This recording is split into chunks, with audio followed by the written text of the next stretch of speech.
दादी के हाथों का जादू और खुशबू से महकता घर, माँ की मुस्कुराहट और खाने की सुगंध। MDH गरम मसाला, क्योंकि हर रिश्ता है स्वाद से जुड़ा। साथ मैं हूं सुजाता कुकरेती। आप देख रहे हैं अपना फेवरेट शो महाभारत। और महाभारत में आज जो खबरें आपके लिए लेकर आई हूं वो आपको पहले जल्दी से बता देती हूं, क्योंकि देश में एक महाभारत चल रही है ऑपरेशन सिंदूर के बाद, उसको लेकर हम टारगेट करेंगे। लेकिन उससे पहले आपको बताऊं कि कैसे भारत ने पाकिस्तान में कितनी जगह टारगेट की, उसको लेकर पाकिस्तान का एक बड़ा कबूलनामा आया है। लेकिन सबसे पहले आपको बताती हूं कि पाक का परमाणु ठिकाना कैसे निशाना बन गया था। पाकिस्तान में कैसे परमाणु यानी न्यूक्लियर साइट्स जो हैं वो हिट हुई। पहली बार रिपब्लिक से बात करते हुए एक सर्विंग ऑफिसर ने कैसे उसका कबूलनामा दिया, यह भी आपको बताऊं। जो तस्वीर आप देख रहे हैं, लेफ्टिनेंट जनरल खंडारे जिन्होंने रिपब्लिक से बात की और उन्होंने बताया कि पाकिस्तान में जो स्ट्राइक्स की गई भारत द्वारा, उन स्ट्राइक्स में कैसे पाकिस्तान की न्यूक्लियर साइट्स हिट हुई। आपको याद है वो तस्वीरें जब पाकिस्तान में किराना हिल्स की बात हो रही थी, जब भारत में भी ये चर्चा चल रही थी कि क्या न्यूक्लियर साइट्स हिट हुई हैं। वो तस्वीरें जरा चलाइए। उन न्यूक्लियर साइट्स को लेकर जो चर्चाएं चल रही थी, उस पर पहली बार कैमरे पर यह बड़ी खबर आई है कि कैसे न्यूक्लियर साइट्स को निशाना नहीं बनाया बट दे वर हिट। यह कहा लेफ्टिनेंट जनरल खंडारे ने, जो कि रक्षा मंत्रालय के मुख्य सलाहकार थे जिस वक्त ऑपरेशन सिंदूर को अंजाम दिया गया। अब लेफ्टिनेंट जनरल ने खुलकर कहा कि किराना हिल्स, क्योंकि उसे लेकर प्रेस ब्रीफिंग में भी सवाल पूछे गए थे, उन्होंने बताया कि किराना हिल्स पर जिस तरह से प्रेस ब्रीफिंग में कहा गया कोई निशाना नहीं साधा गया था, लेकिन जहां जहां हमने टारगेट किया उससे उनकी न्यूक्लियर साइट हिट हुई। यह पहली बार कैमरे पर बोला गया। इसका सीधा मतलब यह कि जो हड़कंप पाकिस्तान में आपने देखा उसी वजह से हुआ। इसी वजह से पाकिस्तान भागता हुआ अमेरिका के पास गया मदद मांगने के लिए। इसी वजह से पाकिस्तान ने भारत से सीजफायर की गुहार लगाई और कहा कि अब बस कर दीजिए। यह सब कुछ लेफ्टिनेंट जनरल खंडारे ने हमारे सहयोगी श्रवण सेन से बातचीत में कहा। और इसीलिए आपको बता रही हूं कि यह बहुत बड़ी खबर है कि पाक का परमाणु ठिकाना निशाना बन गया था, उनकी न्यूक्लियर साइट हिट हो गई थी। यह मैं आपको बता रही हूं, जिसकी तस्वीरें भी और जिसकी चर्चाएं भी लगातार भारत और पाकिस्तान के बीच हो रही थी। पाकिस्तान और भारत में इसको लेकर चर्चाएं थी। इस पर आज महाभारत में बात करूंगी। इसी के साथ साथ भारत का एक और दुश्मन आज ढेर हो गया। मसूद अजहर का करीबी आतंकी ढेर हो गया, जिसकी आप तस्वीर देख रहे हैं, मौलाना अब्दुल अजीज। ये वो आतंकी है जो पिछले महीने ही ऑपरेशन सिंदूर के बाद पाकिस्तान में भारत के खिलाफ तकरीरें कर रहा था। ये वो आतंकी है जो भारत के टुकड़े करने की बातें कर रहा था, जो ये कह रहा था कि मसूद अजहर का नाम लेकर भारत के लोग रोएंगे। आज वो खुद कैसे खत्म हो गया। भारत का एक और दुश्मन ढेर हुआ है।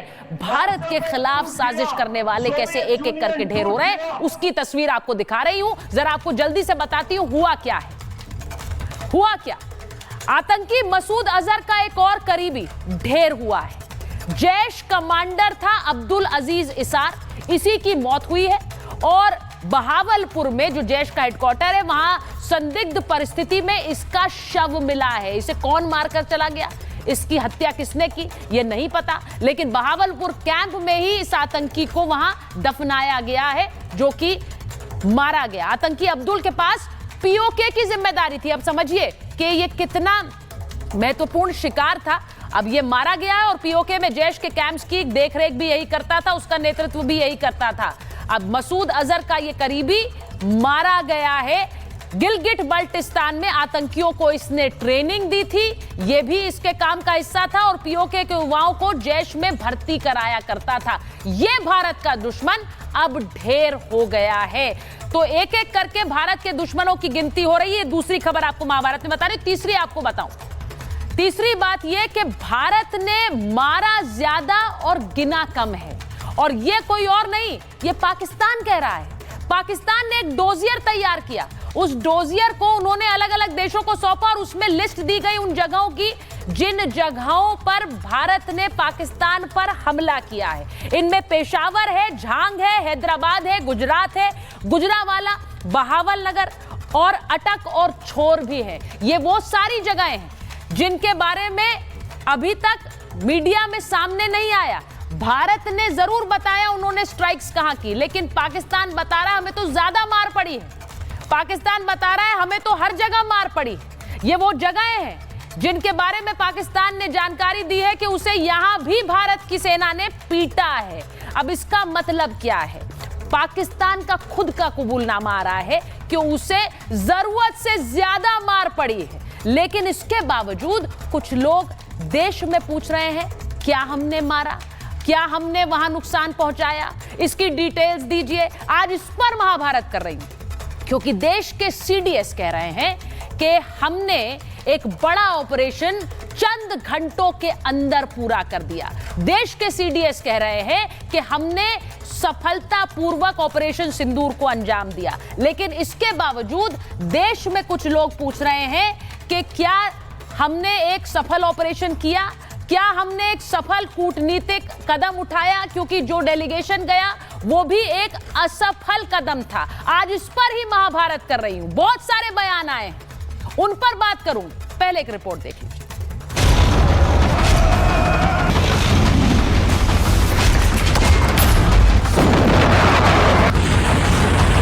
ऑपरेशन सिंदूर अभी खत्म नहीं हुआ है। ऑपरेशन सिंदूर को लेकर जो लोग सेना और सरकार पर सवाल उठा रहे हैं, सेना से फाइटर जेट गिरने की संख्या पूछ रहे थे, ऐसे लोगों के लिए पाकिस्तान से जवाब आया है। पाकिस्तान के एक डोजियर से खुलासा हुआ है कि भारत ने 20 नहीं बल्कि 28 जगहों पर तबाही मचाई थी। भारत की सेना ने अपनी प्रेस कॉन्फ्रेंस में इन जगहों का जिक्र तक नहीं किया, लेकिन अब पाकिस्तान खुद कबूल रहा है कि भारत ने उसे मारा ज्यादा लेकिन गिना कम। एक्चुअल में भारत गिनने में नहीं मारने में व्यस्त था, और आई एम श्योर ये लिस्ट शायद अभी भी पूरी नहीं है, क्योंकि किराना हिल्स वगैरह का और चंगाई हिल्स वगैरह का नाम इसमें शामिल नहीं है। भारत की इसी ताबड़तोड़ कार्रवाई ने पाकिस्तान को सिर्फ 65 घंटों में घुटनों पर ला दिया। पाकिस्तान की हालत ये हो गई कि वो सीज फायर के लिए गिड़गिड़ाने लगा, लेकिन भारत में बैठे कुछ नेताओं को पाकिस्तान की ये पिटाई रास नहीं आ रही। ऐसे नेता पाकिस्तान के अपने कबूलनामे पर भी सवाल उठा रहे हैं। भारतीय जनता पार्टी को बताना चाहिए कि सेना मोदी जी के नतमस्तक है या संपूर्ण देश सेना के लिए नतमस्तक है। इस पे प्रश्न चिन्ह उठेगा और भारतीय जनता पार्टी को माफी मांगनी पड़ेगी। अफसोस की बात यह है कि पाकिस्तान को जितना सबक हमने सिखाया है उससे ज़्यादा सिखाया जा सकता था और उससे ज़्यादा सिखाना चाहिए था। सीज फायर करके हमने एक बड़ी गलती की है, हम उसे बड़ा सबक सिखाते हैं। आज देश के सीडीएस ने भी बता दिया कि ऑपरेशन सिंदूर से दुनिया ने भारत की सैन्य धमकी देखी। सीडीएस ने साफ किया कि युद्ध में रिस्क होता है, लेकिन भारत पाकिस्तान से हर हाल में बेहतर। भारत अब पाकिस्तान की न्यूक्लियर धमकी को नहीं सहेगा।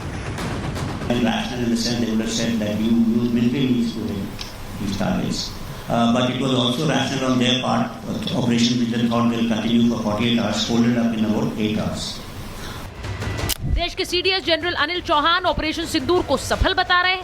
भारत का डेलीगेशन दुनिया भर में जाकर पाकिस्तान को एक्सपोज कर रहा है, लेकिन इसके बावजूद विपक्षी दल इसे कूटनीतिक विफलता बता रहे हैं। देश के 16 विपक्षी दलों के 200 से ज्यादा सांसदों ने चिट्ठी लिखकर संसद का विशेष सत्र बुलाने की मांग की है। डिप्लोमेटिक फ्रंट पर पूरी तरह असफल हो गए। सेना बधाई के पात्र है, उसने अच्छा काम किया, लेकिन डिप्लोमेटिक फ्रंट पर ये चीजें हैं जो चिंता की बात है। अगर प्रेसिडेंट ट्रंप से कहने से आप युद्ध विराम कर सकते हो, तो देश की जो मुख्य अपोजिशन पार्टी के कहने से आप स्पेशल सेशन क्यों नहीं बुला रहे हो? क्या हमको स्पेशल सेशन के लिए प्रेसिडेंट ट्रंप के पास जाना पड़ेगा? विपक्ष ऑपरेशन सिंदूर पर सवाल उठा रहा है और उसके नेता सरकार को घेरने के चक्कर में सारी हदें लांघ रहे हैं।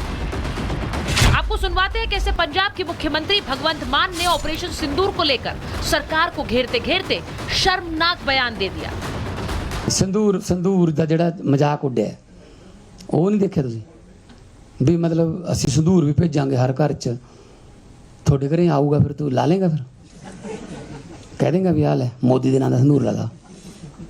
एक वन नेशन वन हस्बैंड ये स्कीम है। ऑपरेशन सिंदूर को लेकर पूरा देश सेना पर गर्व कर रहा है, लेकिन विपक्षी दल सियासी माइलेज के चक्कर में न सिर्फ सरकार को घेर रहे हैं बल्कि पूरे ऑपरेशन की सफलता और सेना के शौर्य पर सवाल उठा रहे हैं। ऐसे में सवाल ये कि विपक्षी दल कब तक पाकिस्तान की भाषा बोलेंगे? क्या ऑपरेशन सिंदूर को लेकर सियासी नफा नुकसान वाली राजनीति लगातार चलती रहेगी? सबसे बड़ा सवाल ये कि जब पाकिस्तान खुद अपनी पिटाई मान रहा है तो विपक्ष के सवाल क्यों खत्म नहीं हो रहे हैं? Bureau report, Republic Bharat.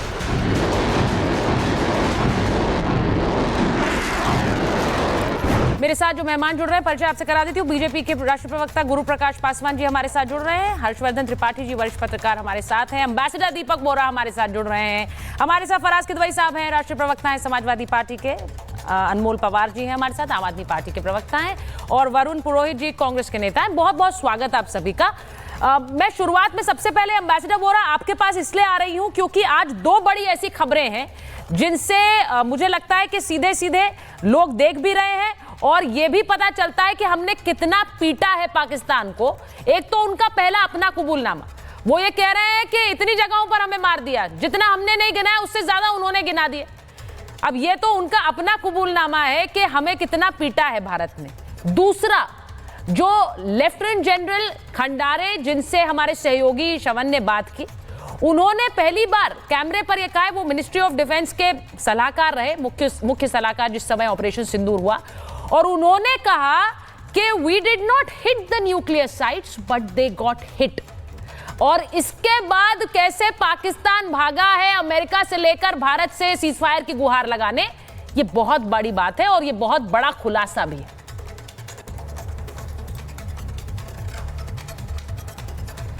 Sir unmute कर लीजिए, ambassador. Can you hear me now? Yes sir, please go ahead. All right. Well, thank you very much. बहुत अच्छा लगता है जब आपके साथ रहता हूँ, लेकिन आप मुझे ये सजा देती हैं, एक अकेले डिप्लोमेट को इतने सारे सीनियर पॉलिटिशियंस के बीच में आप खड़ा कर देती हैं। All right, I accept it. मैं सबसे पहले एक मैसेज पढ़ना चाहता हूँ from an American friend of mind जो ये पूरी डिबेट देख रहे हैं। Is an India expert, US में रहते हैं, और ये किसी के ऊपर किसी प्रकार की आलोचना नहीं है। उन्होंने एक मैसेज मुझे भेजा, अंग्रेजी में पढ़ रहे, वेरी शॉर्ट मैसेज।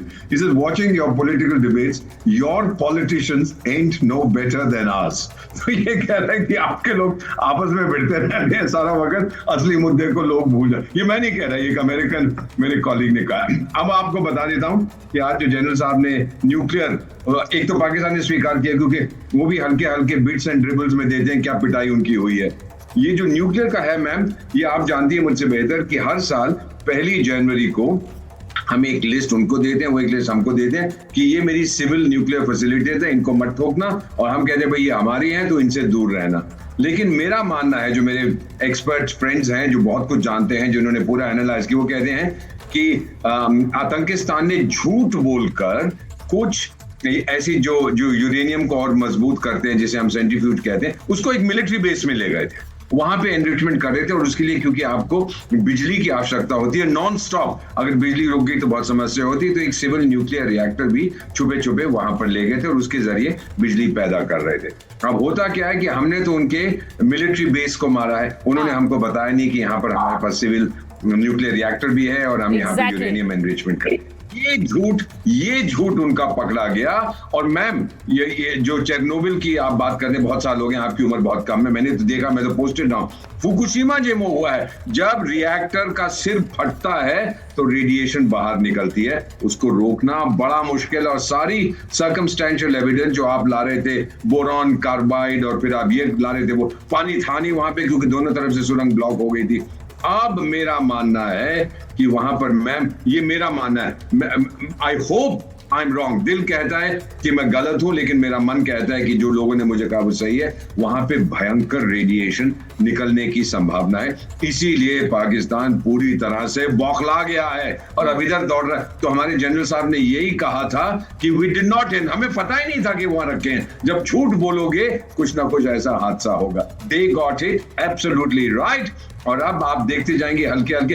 एक फाइनल चीज मैं आपको बता देता हूं मैम, क्योंकि 30 सेकेंड्स मोर, फिर हमारे पॉलिटिशियंस साहब की मैं बात सुनूंगा। मैं पढ़ता था जब मैं studying mark Hegel, sorry George Hegel, एक जर्मन थे, फिलोसोफर थे और हिस्टोरियन। उन्होंने कहा था मैम, बड़ी मजेदार चीज कही थी कि हर चीज इतिहास में दो बार होती है, पहली बार ट्रेजेडी होती है, दूसरी बार मजाक होता है। तो इस बार हम क्या देख रहे हैं, ये जो इस देश के प्रधानमंत्री हैं कहने लगे मेरे आर्मी चीफ ने मुझे सुबह फोन किया, मैं क्या करूं, मेरी क्या इंस्ट्रक्शंस हैं। वो बोले मैंने कहा युद्ध विराम कर दो। मैम, जिस दिन ये आदमी निकालेगा ना प्रधानमंत्री को बाहर, उसको बोलेगा कि तूने तो मुझसे कहा था युद्ध विराम कर दो, नहीं तो मैं तो युद्ध जीत रहा था। ये बेवकूफ है इनका प्रधानमंत्री, इसको पता नहीं है हेगल ने क्या कहा था कि ये अब एक मजाक बन जाएगा और इसको भी सऊदी अरेबिया भेज देंगे। नहीं, ये बिल्कुल क्लियर है। आपने बहुत सही शब्दों में समझा दिया कि ये हुआ क्या था, और ये बहुत बड़ी खबर है। मैं अपने दर्शकों को बार बार बता रही हूं क्योंकि न्यूक्लियर साइट्स पर हमला हुआ,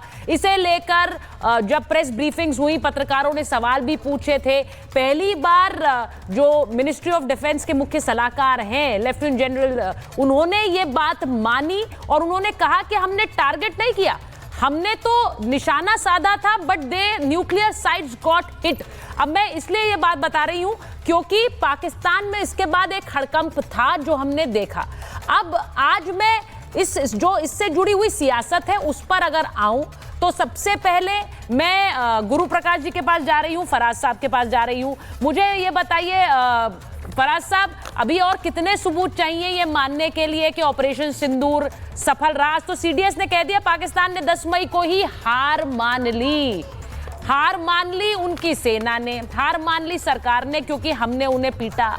अब यहां पर हार मान ली क्योंकि वो न्यूक्लियर साइट हिट हुई, उसके बाद वो भागते हुए अमेरिका के पास गए, ये लेफ्टिनेंट जनरल कह रहे हैं। लेकिन तब भी आपके नेता कह रहे हैं ये तो विफल हो गए, ये सरकार तो विफल हो गई। कैसे हो गई विफल?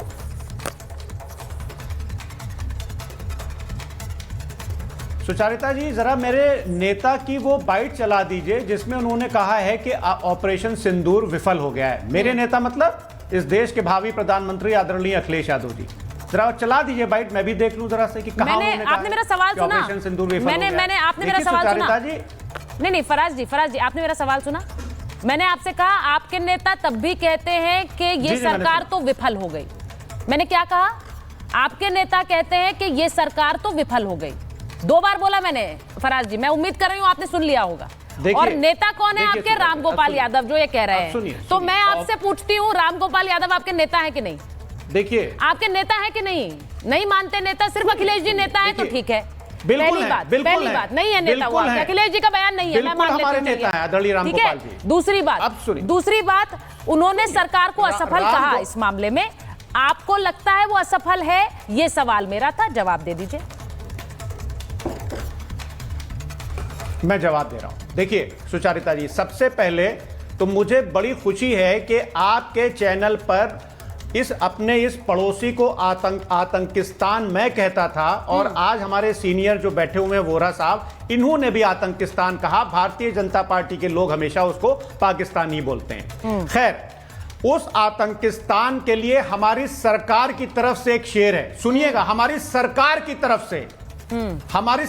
की तरफ से शेर सुना रहा हूं मैं सुचारिता जी, कि किताब सादा रहेगी कब तक, कभी तो आगाज़े बाब होगा। जिसने बस्ती उजाड़ दी कभी तो उसका भी हिसाब होगा। और वो दिन गए जब अदाए महबूब समझ के हम चुप थे, उठी जो हम पर अब कोई ईंट तो उसका जवाब पत्थर होगा।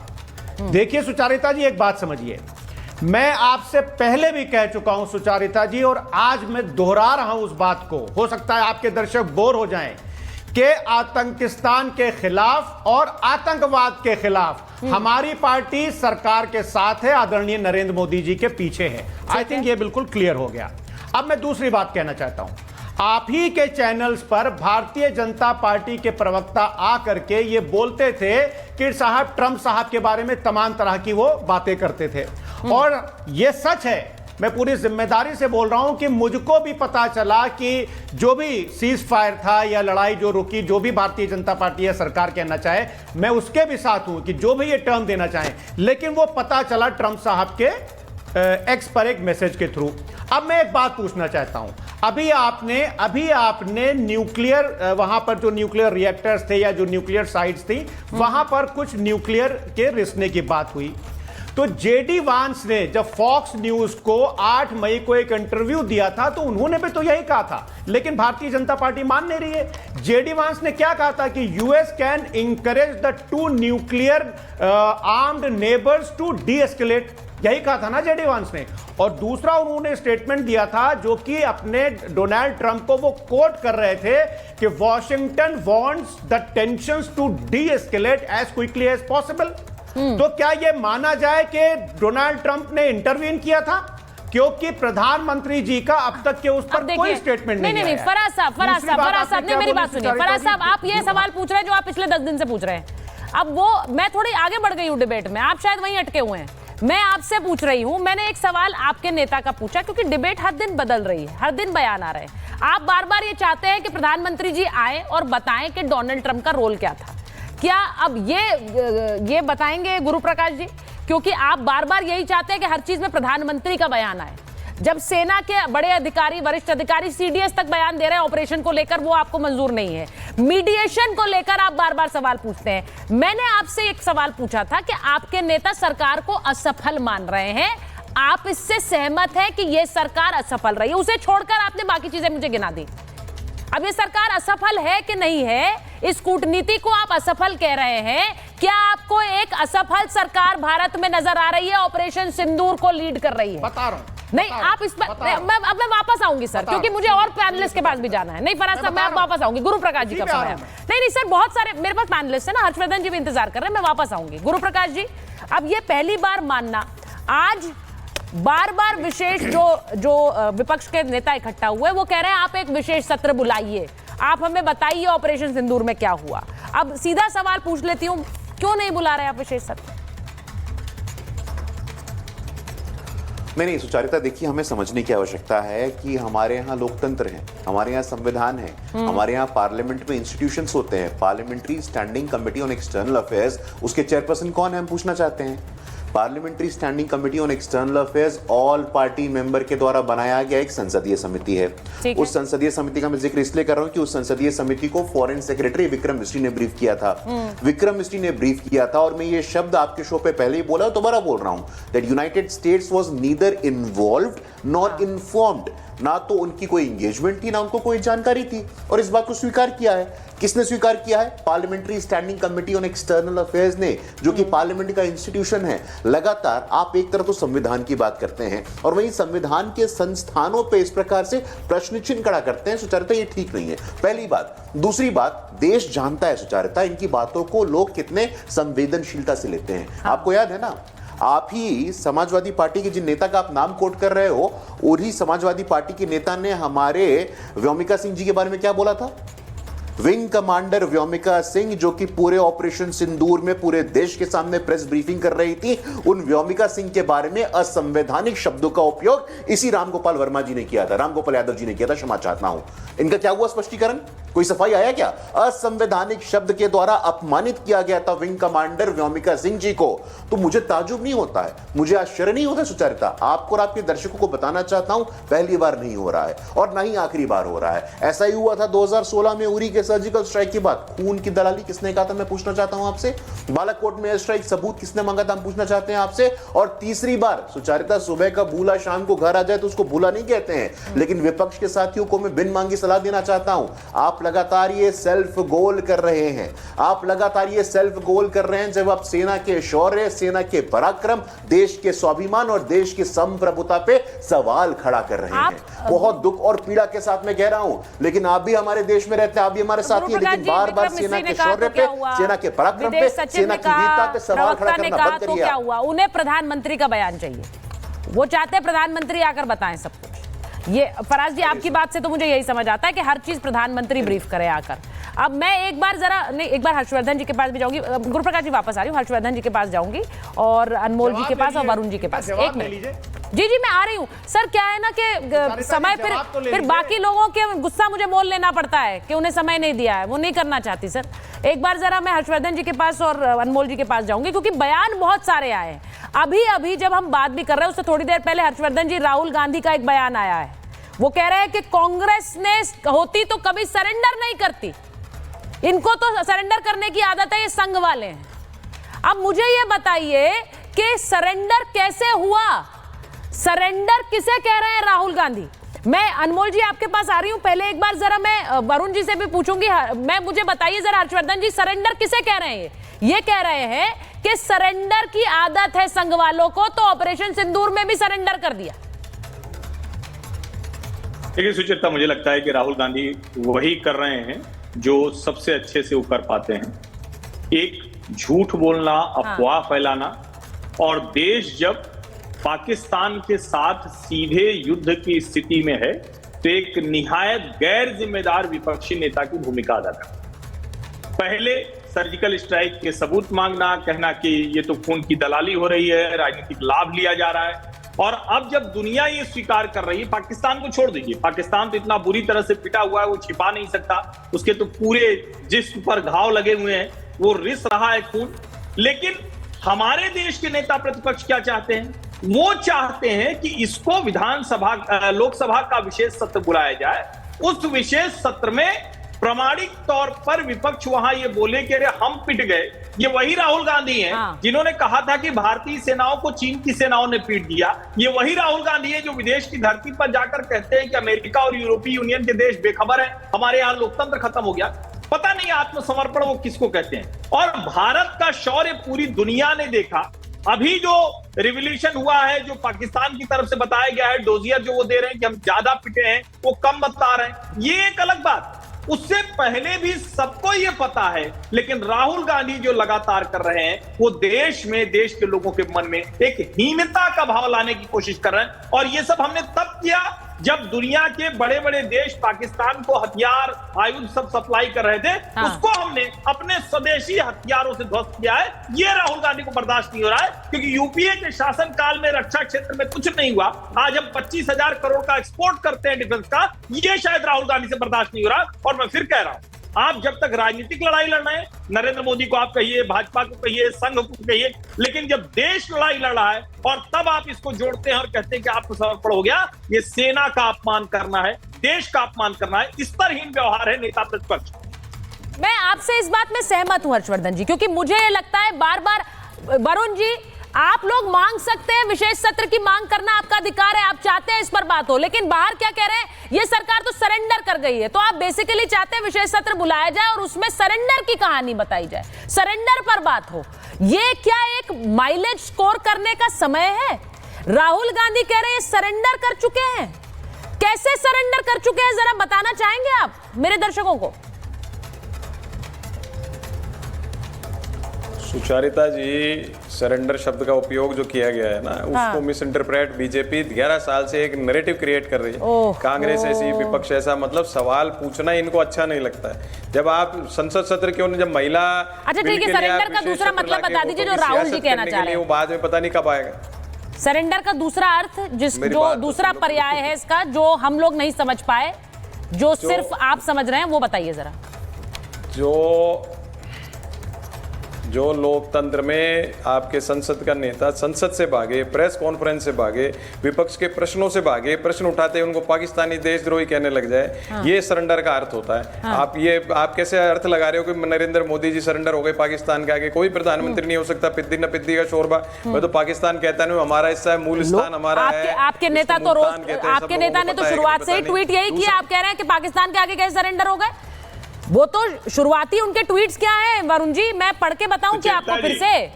क्या उन्होंने सरेंडर की बात नहीं मानी? आपने तो बड़ा, देखिए आपने अपना रोल बड़ा अच्छा निभाया वरुण जी, आपने उन्हें डिफेंड बहुत अच्छा किया, मैं दाद दूंगी आपकी, लेकिन वो जो कहना चाह रहे हैं वो ये नहीं है। हर्षवर्धन जी कुछ कहना चाह रहे हैं? हर्षवर्धन जी, अनमोल जी आ रही है उसके बाद। मैं सिर्फ ये कह रहा हूँ, लगता है वरुण जी ने अपनी पार्टी की सोशल मीडिया आईटी सेल की कैंपेन नहीं देखी। बाकायदा नरेंद्र मोदी का सर गायब करने से लेकर, और इंदिरा गांधी मीम में बता रही हैं तुमने सरेंडर कर दिया, सेना आगे बढ़ चुकी थी, और फिर लोग सवाल पूछने लगते हैं। और इंदिरा गांधी इस देश की महान नेता थी, ताकतवर नेता थी, उनके ऊपर सवाल खड़े हो रहे हैं कि 93,000 सैनिकों के आत्मसमर्पण के बावजूद आखिर क्या वजह थी कि हमारे युद्धबंदी नहीं छुड़ा पाई? क्यों क्यों पीओके नहीं ले पाई, क्यों हमारी जो जमीन चली गई थी उसको नहीं ले पाई। और फिर वही सवाल आता है, आपने क्या हासिल किया, आपने कौन सी ऐसी चीज हासिल कर ली। और अगर पूर्वी और पश्चिमी बांग्लादेश की बात करेंगे तो उनकी भौगोलिक स्थिति भी देश के सामने आ रही है। अब लोगों को समझ में आ रहा है कि वो तो पहले दिन से ही दोनों आपस में लड़ रहे थे, अलग हो रहे थे। हाँ, हमने उनकी मदद की, एक बड़ा काम किया, लेकिन उससे भारत को क्या हासिल किया ये भी तो पूछना चाहिए। नहीं, ये सरेंडर वाली कहानी वरुण जी पूरी कहानी ही बदल देते हैं। मैं एक बार वरुण जी, आपने पूरी कहानी बदल दी, एक बार अनमोल जी के पास जा रही। अनमोल जी, नहीं आपने बहुत अच्छा, अच्छा बोलिए बोलिए वरुण जी, बोलिए जी का जवाब देना। वरुण जी बोलिए बोलिए। हर्षवर्धन जी ने अभी इंदिरा जी के लिए कहा क्यों ऐसे, क्यों सरेंडर किया, क्यों छोड़ दिए, क्या कर दिए। तो ये भी पूछना चाहिए इनको, आजादी के आंदोलन में भारतीय जनता पार्टी के नेताओं का क्या रोल था, क्यों नहीं करी, आजादी के सिपाही क्यों नहीं बने, देश के लिए खून क्यों नहीं दिया। आप समझ नहीं वरुण जी, उन्होंने उसको कोर्ट इसलिए किया क्योंकि आपने सरेंडर का दूसरा अर्थ समझाया। वरुण जी, उन्होंने उसकी बात इसलिए की क्योंकि आपने सरेंडर का दूसरा अर्थ बताया। आपने ये भी कहा कि हमारी सरकार पर कोई सवाल नहीं उठा रहा। वरुण जी, आप समझ नहीं रहे हैं, सवाल ही उठा रहे हैं वो। अगर आप ये नहीं समझ रहे हैं या फिर डिबेट में या महाभारत में आप ये बताना चाह रहे हैं कि सवाल नहीं उठाया, यू आर रॉन्ग सर। वो बार बार ये कह रहे हैं कि हमने गवा दिया, हमारी विदेश नीति विफल रही, हम असफल रहे हैं। आज भी नेताओं के यही बयान आ रहे हैं। मैं एक बार अनमोल जी से पूछूंगी, अनमोल जी आपके एक वरुण जी आ रही है, अनमोल जी दो लाइन। हाँ बोलिए हर्षवर्धन, दो लाइन बोलिए सर। मैं सिर्फ ये कह रहा हूं, वरुण जी ने जो ये सवाल किया, ये सबसे प्रिय सवाल है कांग्रेसियों का। लेकिन वरुण जी, आप तो उस कांग्रेस से कितनी कांग्रेस टूटे हो, IR पता नहीं क्या क्या होते हुए यहाँ पहुंचे, तो ये मूल कांग्रेस है क्या? और जिस कांग्रेस की बात कर रहे हैं जो आजादी की लड़ाई वाली थी, उसमें कौन नहीं शामिल था? क्या भारतीय जनता पार्टी तब थी? क्या भारतीय जनता पार्टी स्वतंत्रता आंदोलन के समय कोई पार्टी थी? खुद राष्ट्रीय स्वयंसेवक संघ के प्रथम सरसंघ चालक जिन्होंने स्थापना की, डॉक्टर केशवराम बलराम हेडगेवार, वो कौन थे? जंगल सत्याग्रह 1930 में वो शामिल हुए या नहीं हुए? श्यामा प्रसाद मुखर्जी पहले कांग्रेस के नेता थे या नहीं थे? और ऐसी ढेर सारी बात। मुझे लगता है ये झूठ बोलना बंद कर देना। मुझे ऐसा लगता है नेता का बयान क्या पार्टी नहीं, ऐसा हो नहीं सकता है कि नेता का बयान पार्टी नहीं समझ रही है। वरुण जी, ऐसा हो नहीं सकता कि नेता का बयान पार्टी नहीं समझ रही है। इसीलिए अनमोल जी आपसे पूछूंगी कि आपके नेता का जो बयान है, पंजाब के जो मुख्यमंत्री हैं, जब वो कहते हैं कि इस देश में वन नेशन वन हस्बैंड चलेगा, क्या आपको लगता है ये बहुत अच्छा बयान है? सुचेरिता जी, आप मुझे अनइंटरप्टेड समय दे दीजिएगा, मैं बहुत आराम से सभी लोगों को सुन रहा था। नहीं, मैं वो जानती हूं। देखिए, शुरू से ही आम आदमी पार्टी ने ये स्पष्ट किया था कि हम सेना के साथ और सरकार के साथ मजबूती से खड़े हैं। पहलगाम में जो ये घटना हुई उसके बाद तब तक हम सरकार के साथ मजबूती से खड़े रहे जब तक उन्होंने पीछे कदम नहीं हटाए। हम क्या, पूरा देश, पूरा विश्व ये मानता है कि किस तरह से हमारी भारतीय सेना ने साहस के साथ, पराक्रम के साथ पाकिस्तान को चारों खाने चित कर दिया, उनके आतंकी ठिकानों को तबाह कर दिया, इसमें कोई दो राय नहीं। लेकिन हम हर उस चीज का विरोध करते हैं। अगर कोई व्यक्ति ये कहता है कि ये छुटपुट वॉर था तो हम उसका सख्त विरोध करते हैं। अगर कोई व्यक्ति ये पूछता है कि भाई कितने विमान गिरे, जैसा राहुल गांधी जी ने पूछा, हम उसका सख्त विरोध करते हैं। अगर कांग्रेस के MLA मंजुनाथ कहते हैं कि कोई वॉर हुआ नहीं, हम उसका विरोध करते हैं। लेकिन साथ ही में हम कांग्रेस के जब मिनिस्टर विजय शाह कहते हैं कि कर्नल सोफिया आतंकी की बहन थी, हम उसका विरोध करते हैं। जब कांग्रेस के सांसद जांगड़ जी कहते हैं कि उन विधवाओं में, हमारी माताओं बहनों में वीरांगना का भाव नहीं था, हम उसका विरोध करते हैं। जब इनके विधायक RS पठानिया कहते हैं कि जी जो हमारी वायुसेना है वो नालायक है, और इसी के साथ आप इस बात का विरोध करते हैं कि भगवंत मान बोलते हैं इस देश में वन नेशन वन हस्बैंड चल रहा है। ये भी ऐड कर दीजिए उसमें, ये ऐड करिए, क्योंकि मेरे हिसाब से बहुत ही शर्मनाक बयान है। मेरे हिसाब से शर्मनाक बयान है sir. One nation one husband, पूरी बात करूं सर उस फहरिस्त में इसे ऐड करिए पहले जी। हाँ, अभी भारतीय जनता पार्टी क्या कर रही है? भारतीय जनता पार्टी घर घर जाके सिंदूर बांटना और इस ऑपरेशन सिंदूर का राजनीतिकरण कर रही है। उन्होंने मना किया, दरखास्त करूंगा, उन्होंने मना किया है। मैं गुरु प्रकाश गुरु प्रकाश जी से जरूर पूछूंगी। अगर ये अभियान है, अगर ये अभियान है अनमोल जी, अगर ये अभियान है, आप उस पर सवाल उठाएंगे तो भी क्या ये बयान सही है कि इस देश में वन नेशन वन हस्बैंड चल रहा है? ये किस तरह का बयान है सर? मैं तो कह रही हूं, मैं आपसे कह रही हूं कि अगर ये अभियान चला भी रही है, बीजेपी ने हालांकि इसका खंडन किया, उसका जवाब गुरु प्रकाश जी देंगे, लेकिन अगर वो बयान चला भी, अगर ये मूवमेंट चला भी रहे होते, वो मैं मान लेती हूं आपकी बात, तो ये बयान उस फहरिस्त में डालिए अनमोल जी, जो शर्मनाक बयानों की फहरिस्त आप मुझे गिना रहे थे, क्योंकि ये बयान अच्छा नहीं है सर। सुचरिता जी, मैं बात पूरी कर लूं? हाँ, प्लीज मुझे 30 सेकंड दीजिए। बोलिए। देखिए, मैं तो ये कह रहा हूं कि गुरु पासवान जी अपने शीर्ष नेतृत्व से कहें कि भाई घर घर जाओ और लोगों को बताओ कि 4 आतंकवादी क्यों नहीं पकड़े गए।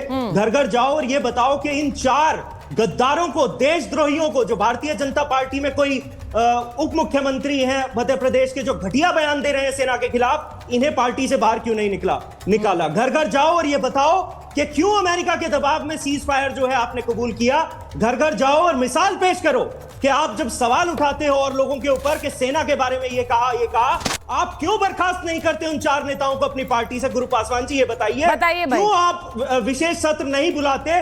क्यों आप जनता को यही नहीं बताते? क्या आपके नेता के पास राजनीतिकरण करने का समय है ऑपरेशन सिंदूर का, लेकिन उन परिवारों के पास जाने का समय नहीं है, उन्हें जवाब देने का समय नहीं है? बताइए आप, क्या आप उन्हें बर्खास्त करेंगे पार्टी से?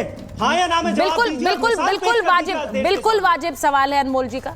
मैं ये सवाल मुझे लगता है बीजेपी के हर प्रवक्ता से पूछती हूँ गुरु प्रकाश जी, आप भी नहीं बचेंगे इससे, क्योंकि ये है बहुत खराब और ये बार बार पूछा जाता है कि ऐसे मंत्री को क्यों ढो रही है बीजेपी। मैं उस पर आ रही हूँ, लेकिन अनमोल जी आपने अभी तक नहीं बताया मुझे, भगवंत जी का बयान उस फहरिस्त में नहीं है?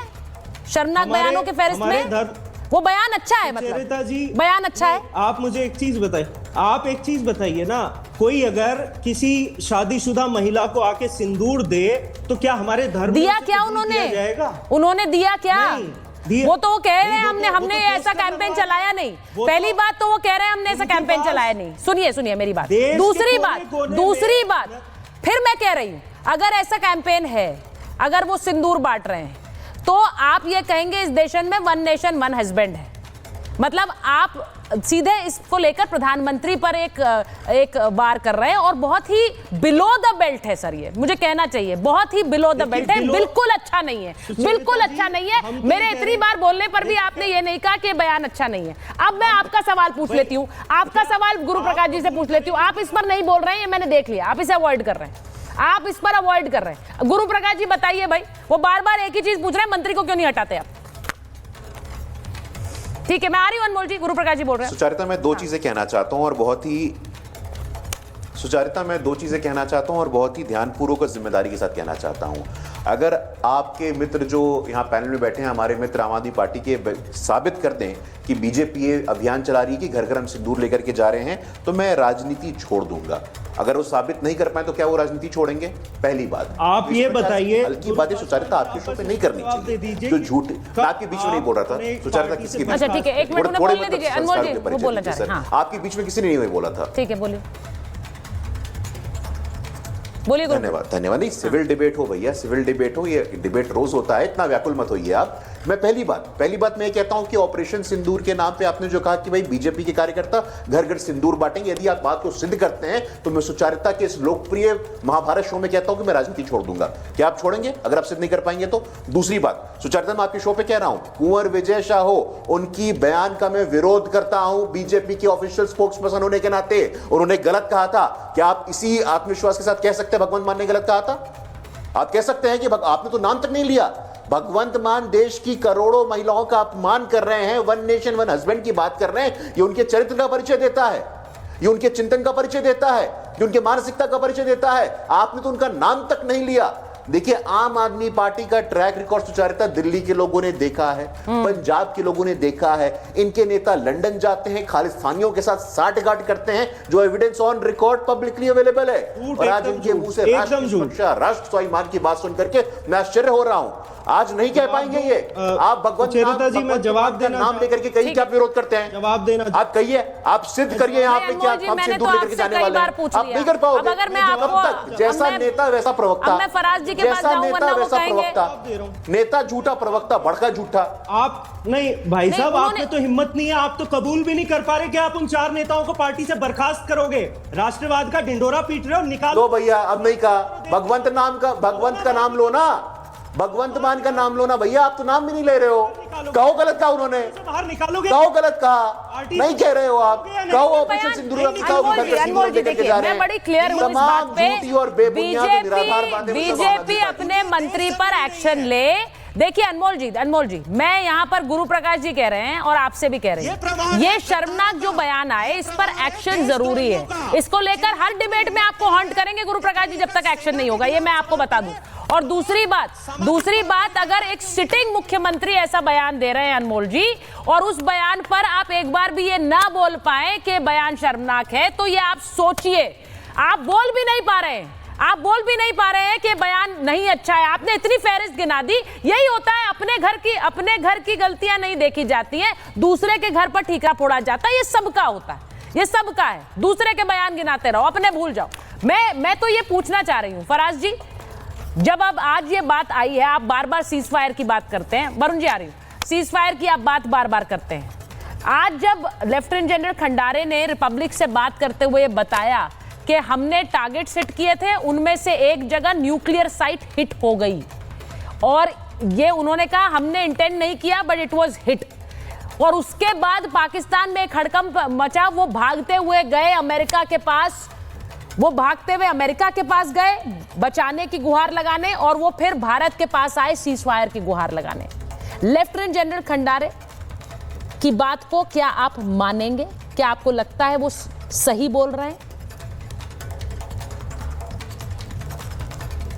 देखिए सुचारिता जी, मैं खंडारे साहब की बात बिल्कुल मानूंगा, और मैं इस बात को मानता हूं कि पाकिस्तान घुटने पर आ गया था, और उस आतंकिस्तान ने रो रो करके कहा कि भैया हमारे ऊपर रहम करो। लेकिन एक सवाल जानना चाहता है, एक आपका कार्यक्रम होता है ना, पूछता है भारत, तो सुचारिता जी पूछता है भारत कि जब आतंकिस्तान घुटनों पर था तो हमने ये शर्त क्यों नहीं लगाई कि हमको वो हाफिज सईद चाहिए जिसकी की ऑर्गेनाइजेशन ने 36 सिख भाइयों का धर्म देख करके जब अटल बिहारी वाजपेयी जी प्रधानमंत्री थे उनकी सरेआम हत्या कर दी थी। उसको क्यों नहीं, उसके सरेंडर की बात क्यों नहीं हुई, उसके एक्स्ट्रेडिशन की? वो मसूद अजहर जिसको अटल जी की सरकार में हवाई जहाज से हम कंधार अफगानिस्तान छोड़ करके आए थे, उसको लाने की बात क्यों नहीं हुई? हम मानते हैं कि पाकिस्तान घुटनों पर था, और पाकिस्तान घुटनों पर था तो हमारे गृह मंत्री जी ने ये तो सदन में कहा था कि जान दे देंगे मगर पीओके को लाएंगे, और उत्तर प्रदेश के आदरणीय मुख्यमंत्री जी ने कहा था कि तीसरी बार प्रधानमंत्री मोदी जी को प्रधानमंत्री बना दीजिए, हम 6 महीने में पीओके को ले आएंगे। तो पाकिस्तान जब घुटनों पर था आतंकिस्तान, तो हमने ये सब शर्तें क्यों नहीं लगाई? आखिरी बात सुचारिता जी, अभी हर्षवर्धन जी ने कहा कि साहब हमारी जो डिफेंस एक्सपोर्ट हो रहा है, ये सारी चीज हो रही है। सुनिए सुचारिता जी, बस 20 सेकंड। हर्षवर्धन जी, आपने air chief marshal Amarpreet Singh ji का बयान सुना था, जो उन्होंने CII एनुअल बिजनेस समिट में कहा था कि not a single project has been completed in time. ये मैं नहीं बोल रहा हूं, ये इस देश का एक सेना प्रमुख बोल रहा है, और ये सोचने वाली बात है। अमरप्रीत सिंह जी कह रहे हैं कि हम ऐसे वादे क्यों करते हैं जिनको हम पूरा नहीं कर सकते, और समय से डिफेंस प्रोजेक्ट पूरे ना होने की वजह से ऑपरेशनल तैयारियों पर असर पड़ता है। देखिए, मैं एक बात जानती हूं फराज जी, कि सेना ने ऑपरेशन किया, लेकिन उस सेना का एक नेतृत्व करने वाली भी एक शक्ति होती है। इसीलिए हम कहते हैं 71 में अगर सेना ने 2 टुकड़े किए तो उसका नेतृत्व इंदिरा गांधी कर रही थी। आप लोग चाहते हैं कि 71 का क्रेडिट तो इंदिरा गांधी को मिले, लेकिन सिंदूर या फिर सर्जिकल स्ट्राइक का क्रेडिट कभी नरेंद्र मोदी को ना मिले। ये आपकी बातों से ऐसा ही लगता है।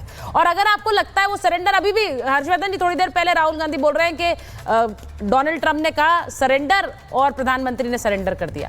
अब ये वाली बातें आपको लगता है भारत में ज्यादा चलेंगी या पाकिस्तान में? हर्षवर्धन जी नहीं, सोचिए जरा इसके बारे में फराज साहब। हाँ, फराज भाई ने जो कहा, तो मैंने उस दिन भी कहा था कि वायुसेना प्रमुख AP सिंह ने जो कहा उसको मोदी सरकार को गंभीरता से सुनना चाहिए और उस पर काम करना चाहिए। लेकिन फराज भाई तथ्य भूल जाते हैं, इसीलिए मैं कह रहा हूं ना कि 25,000 करोड़ का एक्सपोर्ट किया तो 10 साल पहले कुछ स्थिति नहीं थी। 10 सालों में क्या स्थिति हुई? सिर्फ 36 राफेल जेट खरीदे गए। यूपीए के शासनकाल में कोई डील ही नहीं हुई, कोई इस तरह की सौदेबाजी नहीं हुई, और उसके पहले जो सौदे होते थे वो किन वजहों से होते थे ये भी सबको पता है। राहुल गांधी ने राफेल को लेकर एक झूठा अभियान चलाया, चौकीदार चोर है। हमारे यहाँ जब कंपनियां काम कर रही थी तो उन पर अड़ंगा लगाया, उन पर आरोप लगाया, और जो वायुसेना प्रमुख ने कहा उसको फिर से मैं दोहराता हूं कि हमारे प्रोजेक्ट समय पर पूरे नहीं होते, हमारे प्रोजेक्ट समय पर पूरा नहीं होने से सेना की तैयारियों में दिक्कत होती है। लेकिन इसको भी जरा समझिए कि पिछले 10 वर्षों में ही जो कुछ हुआ है, उसके पहले तो आप वो काम भी नहीं कर पाते थे। और राहुल गांधी ने जिस हिंदुस्तान एरोनॉटिक्स के कर्मचारियों के साथ खड़े मैं तो अब उस तस्वीर के बारे में भी सोच रही हूँ जब 9 और 10 तारीख कहा यह जा रहा है कि 10 तारीख को प्रधानमंत्री नरेंद्र मोदी उस पूरे डेलीगेशन से मिलेंगे जो कि विदेश गया, जिसने जगह जगह जाकर पाकिस्तान को एक्सपोज किया। अब उसमें सिर्फ सांसद बीजेपी के नहीं है फराज साहब, उसमें सांसद समाजवादी पार्टी के भी हैं, उसमें सांसद कांग्रेस के भी हैं, उसमें अलग अलग पार्टियों के सांसद हैं और वो प्रधानमंत्री मोदी से मिलेंगे। उसके बाद क्या सियासत होगी, मैं तो उसके बारे में सोच भी नहीं पा रही हूं। अभी तो वो पाकिस्तान को एक्सपोज करने गए थे, जब वो प्रधानमंत्री से मिलेंगे तो न जाने क्या होगा, उसके बाद कैसी बयानबाजी होगी। मेरे पास समय इतना ही था महाभारत। बहुत बहुत धन्यवाद।